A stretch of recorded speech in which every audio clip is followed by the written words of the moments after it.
Assalamualaikum warahmatullahi wabarakatuh. Izin memperkenalkan diri, nama saya Abdul Arif, NPM 1975101. Di sini akan menjelaskan mengenai segmentasi, targeting, dan positioning. Yang pertama yaitu segmentasi. Segmentasi adalah suatu susunan membagi-bagi atau mengelompokkan konsumen dalam kotak-kotak yang lebih homogen. Tujuan dari segmentasi yaitu adalah untuk menghemat usaha-usaha pemasaran dengan menitik beratkan pada pembeli yang berminat tinggi untuk membeli. Selain itu, segmentasi dilakukan untuk menghubungkan antara kebutuhan dan tindakan. Jadi pada dasarnya segmentasi dilakukan untuk mengelompokkan konsumen. Contohnya, ketika kita ingin menserbu pasar, kita mengelompokkan konsumen ke dalam kelas-kelas tertentu.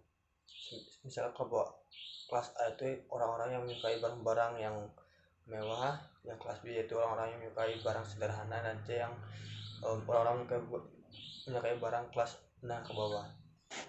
Yang selanjutnya yaitu targeting. Targeting adalah proses mengevaluasikan segmentasi dan memfokuskan strategi pemasaran pada sebuah negara, provinsi, atau kelompok orang yang memiliki potensi untuk memberikan respon target. Pasar juga dapat diartikan sebagai kegiatan yang berisi dan menilai serta memilih suatu atau lebih segmen pasar yang dimasuki oleh suatu perusahaan. Kemudian ada 5 faktor yang perlu diperhatikan sebelum menentukan target pasar, yaitu ukuran segmentasi, kemudian pertumbuhan segmen, biaya yang harus dikeluarkan untuk mencapai segmen tersebut, kemudian ada posisi persaingan.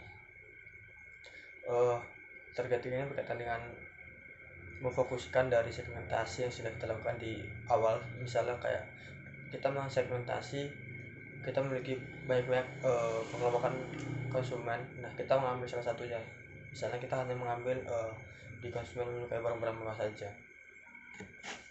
Yang selanjutnya yaitu positioning. Positioning yaitu adalah penempatan produk, menyakup kegiatan merumuskan menempatkan produk dalam persaingan dan menetapkan bauran pemasaran yang terperinci. Pada tingkatnya, penempatan produk adalah tindakan merancang produk dan bauran pemasaran agar lebih tercipta kesan tertentu di ingatan konsumen.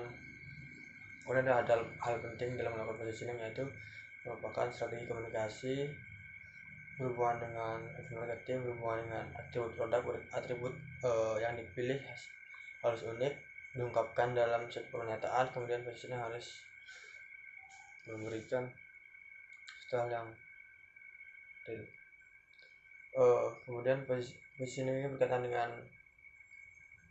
bagaimana kita menempatkan produk kita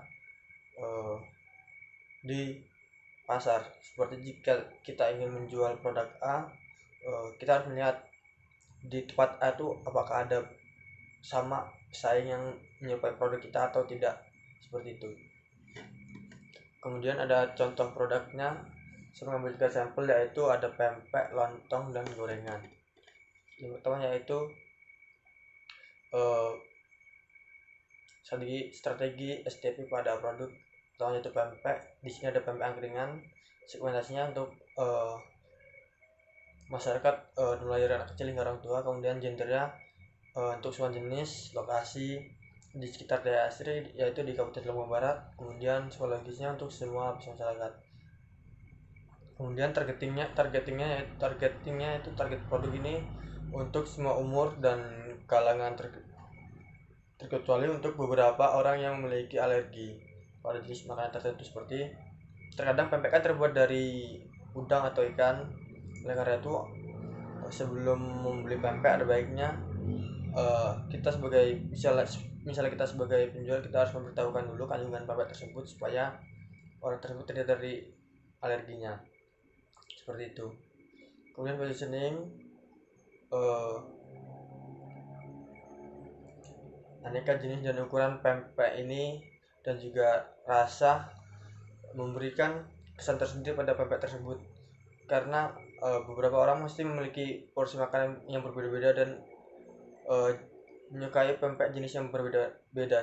Misalnya ada orang menyukai pempek dengan daging tenggiri, ada yang menyukai dengan pempek dengan rasa udang, kemudian ada yang menyukai lenggang, seperti itu.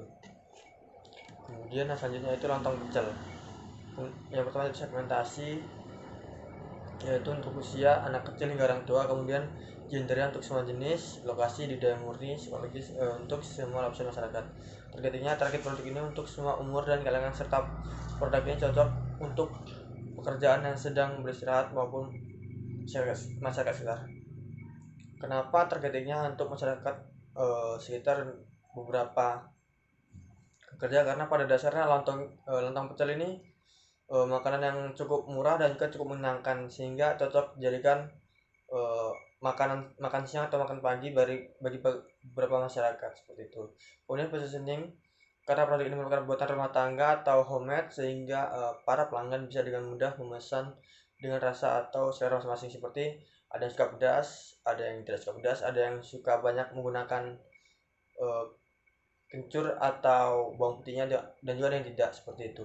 Kemudian ada gorengan di sini. Kemudian yang pertama itu segmentasi untuk usia anak kecil hingga orang tua, kemudian gendernya untuk semua jenis, lokasi daya murni, psikologisnya untuk semua lapisan masyarakat. Targetingnya ini untuk umur dan ini untuk semua umur dan semua kalangan. Penjualan produk ini harus ditempatkan di dekat yang ramai dan juga pasar, dimana sering terdapat orang lewat, sehingga pastikan orang biasanya mampir untuk membeli gorengan tersebut. Kemudian positioning, gorengan ini merupakan produk yang enak dan cukup mengenyangkan, karena beberapa gorengan ini menggunakan atau memakai tepung, sehingga dapat digunakan untuk cemilan mengganjal perut ketika sedang lapar. Atau pula gorengan bisa digunakan untuk lauk pendamping nasi. Sekian dari saya. Wassalamualaikum warahmatullahi wabarakatuh.